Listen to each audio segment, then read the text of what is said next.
नगराध्यक्षा प्रांजलताई अमित चिंतामणी यांनी आज नगराध्यक्ष पदाचा पदभार घेतला आहे। महाराष्ट्र राज्याचे सभापती प्राध्यापक राम शिंदे साहेब यांच्या उपस्थितीत हा पदग्रहण सोहळा संपन्न झाला। सभापती प्राध्यापक राम शिंदे यांचा आज अभिष्ट चिंतन सोहळा या निमित्ताचे व नवीन वर्षाच्या निमित्ताचे औचित्य साधून हा नेत्रदीपक सोहळा आज सकाळी संपन्न झाला। यावेळी भारतीय जनता पार्टीचे ज्येष्ठ नेते प्राध्यापक मधुकर आबा राळेबाग तसेच तहसीलदार धनंजय बांगर, मुख्य अधिकारी अजय साळवे व पदाधिकारी, नगरसेवक, भारतीय जनता पार्टीचे कार्यकर्ते बहुसंख्येने उपस्थित होते। या कार्यक्रमाचे प्रास्ताविक अमित चिंतामणी यांनी केले तर सूत्रसंचालन केदार रसाळ यांनी केले। तसेच या कार्यक्रमाप्रसंगी सभापती प्राध्यापक राम शिंदे यांनीही आपले मनोगत व्यक्त केले।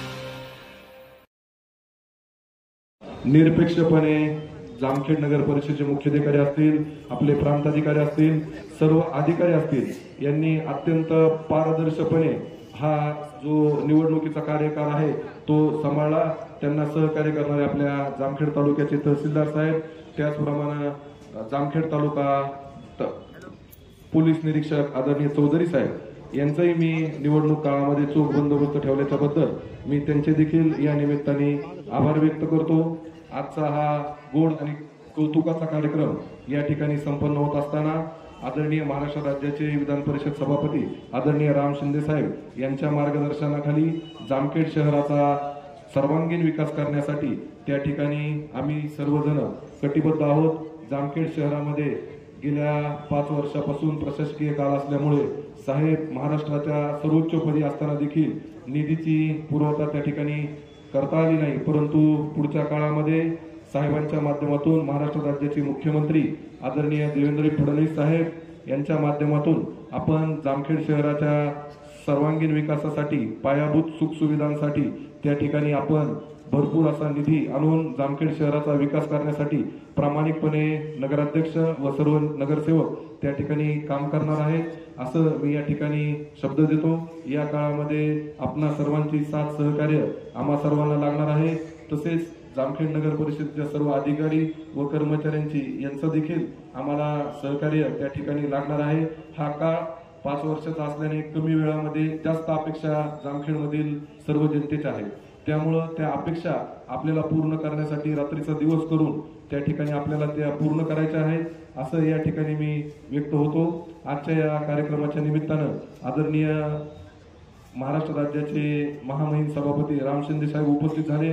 तसंच त्यांचा आज अभिष्ट चिंतन सोहळा वर्षातील महत्त्वाचा दिवस असताना देखील आपल्या जनतेशी असलेली बांधिलकी, आपल्या जनतेशी असलेली नाळ आणि जनतेने भरभरून दिलेला आशीर्वाद या जनतेच्या प्रेमापोटी आजचा एवढ्या व्यस्त असताना कार्यक्रम महाराष्ट्रभरातून त्यांच्यासाठी संपर्क होत असताना देखील आपल्या जनतेसाठी त्यांनी खऱ्या अर्थानं वेळ देऊन त्या ठिकाणी हा कार्यक्रम एक सुरुवात नवीन वर्षाची त्यांनी केलेली आहे। त्यानिमित्त आपल्या जामखेड शहराच्या प्रथम लोकनियुक्त नगराध्यक्षा प्रांजल चिंतामणी यांच्या माध्यमातून या ठिकाणी अनाथ, निराधार अशा विद्यार्थ्यांना ब्लँकेटच्या वाटपचं देखील आयोजन आज साहेबांच्या वाढदिवसाच्या निमित्ताने झाले आहे। दोन्ही जबाबदार व्यक्तींनी आजचा हा दिवस खऱ्या अर्थानं एक सर्वसामान्य, सर्वसाधारण मुलांना त्या ठिकाणी ब्लँकेट वाटून किंवा अशा समाजाच्या शेवटच्या घटकापर्यंत त्या ठिकाणी आम्ही आहोत, आमचं लक्ष आहे अशी या नवीन वर्षाची सुरुवात केली, त्याबद्दल या दोन्ही मान्यवरांचे मी आभार व्यक्त करतो। तसेच नवीन वर्षाच्या जामखेड शहरातील व 7 वाड्यातील सर्व नागरिकांना मनापासून अशा शुभेच्छा व्यक्त करतो आणि थांबतो। जय हिंद, जय महाराष्ट्र। तर आज या इथेपर्यंत मी पोहोचले आहे त्याबद्दल मी सर्व माझ्या मतदार राजांच्या चरणी नतमस्तक होते, कारण आज मी त्यांनी दिलेला जो आशीर्वाद आहे त्यामुळेच आज मी इथपर्यंत पोहोचले आहे। खरं तर आज त्यांनी माझ्यावर जो विश्वास टाकला तो विश्वास मी ह्या 5 वर्षामध्ये सार्थ करून दाखवणार आहे आणि जे पण काही त्यांच्या समस्या असतील त्या आपले साहेब रामजी शिंदे साहेब आणि तसेच त्यांच्या नेतृत्वाखाली, त्यांच्या मार्गदर्शनाखाली सर्व सहकार्यांना सोबत घेऊन मी त्यांच्या समस्या सोडवणार आहे। पदग्रहण जे मी केलं आहे त्याचं मी प्रामाणिकपणे आणि पारदर्शकपणे जो येथील पुढचा कार्यकाळ आहे तो मी पारदर्शकपणे पार पाडेल असं मी एवढं सांगते आणि सर्वांना नवीन वर्षाच्या हार्दिक शुभेच्छा देते। तसेच आपले साहेब यांचाही आज अभिष्ट चिंतन सोहळा आहे, त्यांनाही मी वाढदिवसाच्या हार्दिक आपल्या नगर परिषदेच्या वतीने, चिंतामणी परिवाराच्या वतीने आणि आपल्या सर्वांच्या वतीने मी त्यांना शुभेच्छा देते आणि थांबते। जय हिंद, जय महाराष्ट्र। लोकांचा दृष्टिकोन बदलला, केंद्रापासून सत्ता असल्यामुळे या शहरातून आलेल्या नवीन अध्यक्षाकडून सगळ्या नगरसेवकाकडून अपेक्षा आहे। सगळ्या नगरसेवकांना अध्यक्ष साहेबांना विनंती की आता आपले तर 15 आहेतच, परंतु बाकीचेही जे आलेले आहेत तेही आपल्या बरोबर घेऊन चालल्याशिवाय आपल्याला पर्याय नाही। त्यांनाही आपल्या बरोबर घ्यायचे, त्यांनाही बरोबर घेऊन काम करायचे आणि निश्चित त्यांना बरोबर घेऊन काम करत असताना हा शहराचा विकास हा मुख्य मुद्दा आपल्या डोळ्यासमोर असला पाहिजे आणि तो मुद्दा डोळ्यासमोर ठेवून तुम्हा सगळ्यांना काम करायचं। हे काम ह्या शहराच्या विकासाचं आहे, काम तुमच्या आमच्या सर्वसामान्य माणसाच्या विकासाचं हे लक्षात ठेवून जर काम करत राहिला तर निश्चित ही नगरपालिका एक चांगल्या प्रकारची नगरपालिका होईल। साहेबांना माझी विनंती की आमच्या सगळ्या नगरसेवकांना एकदा कडप्पा किंवा कोठा या 2 नगरपालिका फार बघण्यासारख्या आहेत, तर एकदा दाखवून आणायला म्हणजे काम कसं करायचं ही त्या ठिकाणी गेल्यावर कळतं। आपण या भागातले ग्रामीण भागातली माणसं आपल्याला फार थोड्या गोष्टी माहिती आहेत। बाहेर गेल्यानंतर स्वतःची ओळख वेगळी असती, समाजाची ओळख वेगळी असते, गावाची ओळख वेगळी असते आणि गावाची ओळख आपल्याला तयार करायची। या जामखेड शहराची वेगळी ओळख तुमच्या माध्यमातून या ठिकाणी तयार होईल। तुमच्याकडून लोकांच्या खूप अपेक्षा आहेत। खरं तर तुम्ही म्हणता की एवढं तुम्ही आम्ही विचार बी केला नव्हता, एवढ्या अपेक्षा लोकांनी तुमच्याकडून ठेवलेल्या आणि त्या अपेक्षाचं ओझं तुम्ही कायमस्वरूपी खांद्यावर घ्यायचे आणि चांगल्या पद्धतीने काम करत या ठिकाणी आपल्या नगरपालिकेचं आणि गावाचं नाव मोठं करण्याचा प्रयत्न करायचा। खरं तर या निवडणुकीमध्ये आज 2026 सुरू झालेला आहे। मला वाटतं पूर्वीची निवडणूक 2016ला झाली आणि आता 26 मध्ये हा पदग्रहण समारंभ होत आहे। तब्बल 10 वर्षाच्या नंतर ही निवडणूक झालेली आहे आणि या निवडणुकीमध्ये प्रांजलताई आणि नगरसेवकांना अतिशय विक्रमी मतदान करून या जनतेने आपल्याला मोठं मताधिक्य दिलं। आपल्याला हे मताधिक्य देत असताना निवडणुकीच्या प्रचाराच्या रणधुमाळीमध्ये अनेक जणांचे वार प्रतिवार, आरोप प्रत्यारोप, टीका टिप्पणी होत असताना अतिशय संयमाने, शांततेने आणि या नगरीचा सर्वांगीण विकास करण्याच्या दृष्टिकोनातून भारतीय जनता पार्टीने आणि राज्याचे आदरणीय मुख्यमंत्री थेट आपल्या प्रचारामध्ये उपस्थित राहून खऱ्या अर्थाने आश्वासित केलं की आपल्या या शहराचा सर्वांगीण विकास करण्याच्या दृष्टिकोनातून आमच्या थेट जनतेतून नगराध्यक्षांच्या उमेदवार आणि नगरसेवकांना आपण प्रचंड मताधिक्याने निवडून द्यावं आणि त्या संदर्भामध्ये आपल्या शहराचा सर्वांगीण विकास करण्याच्या दृष्टिकोनातून त्यांनी जे अभिवचन दिलं आणि त्या वचनाला सार्थ ठरवीत आपण जो काही विश्वास टाकला तर निश्चित स्वरूपामध्ये हा टाकलेला विश्वास येणाऱ्या 5 वर्षाच्या कालखंडामध्ये आम्ही वचननाम्याच्या माध्यमातून परिपूर्ण करू असा या पदग्रहणाच्या निमित्तानं आपल्याला विश्वास देऊ इच्छितो। खरं तर आपलं हे शहर अनेक शहरातील मुख्य वस्ती, त्याचबरोबर उपनगर, वाड्या अनेक प्रश्न आहेत। हे प्रश्न सोडवण्याच्या दृष्टिकोनातून खऱ्या अर्थानं आपल्याला हा जे काही मताधिक्य मिळालंय हे मताधिक्य अमितने सांगितलं की आता 5 वर्षाचा कालावधी झालेला आहे आणि हा 5 वर्षाचा कालावधी आपल्याला कामासाठी उपलब्ध आहे। म्हणजे गेलेल्या 5 वर्षाचा कालावधी हा लोकप्रतिनिधी विना होता आणि तो लोकप्रतिनिधी विना असलेला कालावधी या 5 वर्षामध्ये गेल्या 5 वर्षातला अनुशेष देखील आपल्याला भरून काढायचा आहे आणि त्यामुळे बऱ्याच वेळेस निधी उपलब्ध करून देखील आपल्याला आवश्यक आवश्यक ते सर्टिफिकेट मिळालं नाही, त्या एनओसी मिळाले नाही, त्याची कारवाई झाली नाही, त्याचे कन्सल्टंट आले नाही, त्याचे टेक्निकल इश्यू सॉल्व्ह झाले नाही. आणि म्हणून आता आपण सातत्यानं अतिशय स्पीडअप करून मिशन मोडवरती या नगरपालिकेच्या संदर्भामध्ये सातत्यानं वारंवार पाठपुरावा करत, बैठका घेत आणि थेट माझ्याशी आणि माझ्या कार्यालयाशी संपर्क करत आपण दिलेलं वचन हे पूर्ण करण्याच्या दृष्टिकोनातून आपल्या स्तरावर माननीय नगराध्यक्ष आहेत, सगळे नगरसेवक आहेत, हे कारवाई करतील.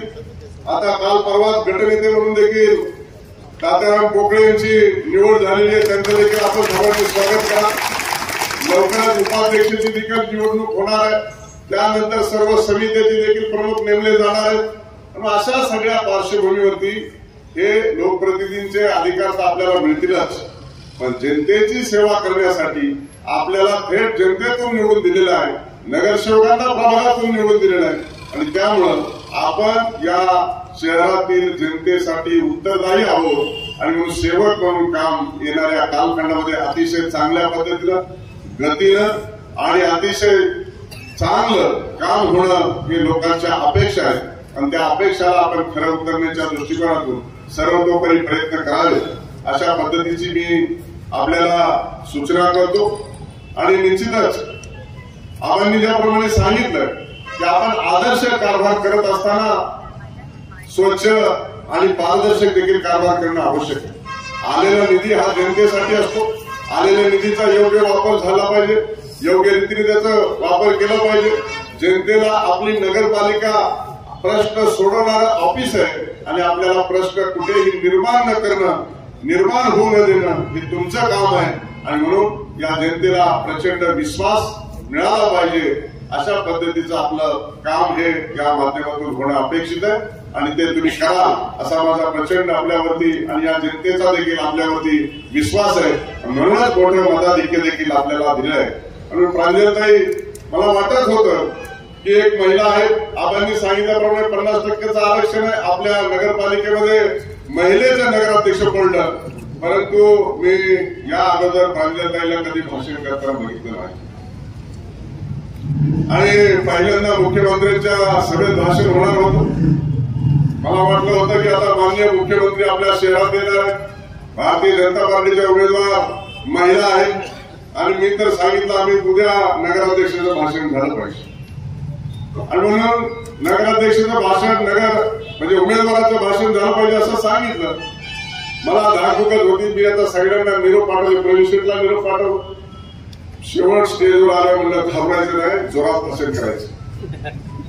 मी पण कानात सांगून टाकलं, पण त्यांनी माननीय मुख्यमंत्र्यांसमोर जे भाषण केलं आणि मुख्यमंत्र्यांनी जी त्यांच्या संदर्भामध्ये स्तुती केली तर निश्चितच मला वाटतं की त्या अतिशय सक्षम आहेत आणि काम करण्यासाठी अतिशय प्रभावीपणे काम करतील.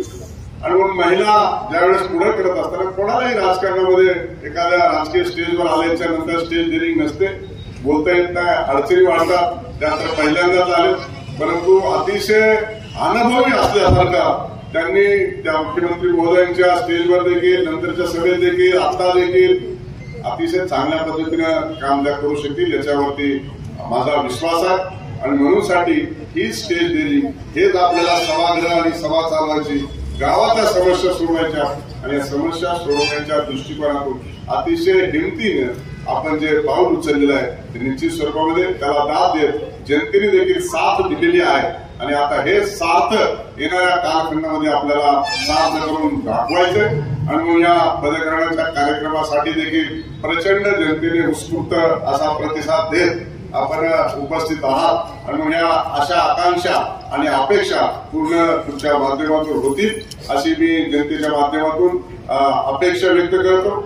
आणि खरं तर वास्तविक आता माझा देखील आज वाढदिवस आहे आणि आम्हीचा रात्री फोन आला, कोणाला वाढदिवसाचा आहे तर पदग्रहण आपलं त्याच दिवशी करूया. अचानकपणे रात्री ठरलेला कार्यक्रम आणि त्याच्यामध्ये एवढा प्रचंड असा उत्स्फूर्त प्रतिसाद जनतेने दिलेला आहे. यावरून मी तर समजलंय की आता तुमच्या अपेक्षा वाढलेल्या आहेत आणि त्या अपेक्षा नगराध्यक्ष आणि नगरसेवकाच्या माध्यमातून येणाऱ्या कालखंडामध्ये आम्ही पूर्ण करू. त्यासाठी त्यांच्या पाठीशी मी आणि राज्याचं आणि केंद्राचं सरकार भक्कमपणे काम करू एवढा विश्वास देतो. आणि आपल्याला पुन्हा एकदा नवीन वर्षाच्या मनपूर्वक अशा हार्दिक शुभेच्छा व्यक्त करून माझं बोलणं थांबवतो. जय हिंद, जय महाराष्ट्र.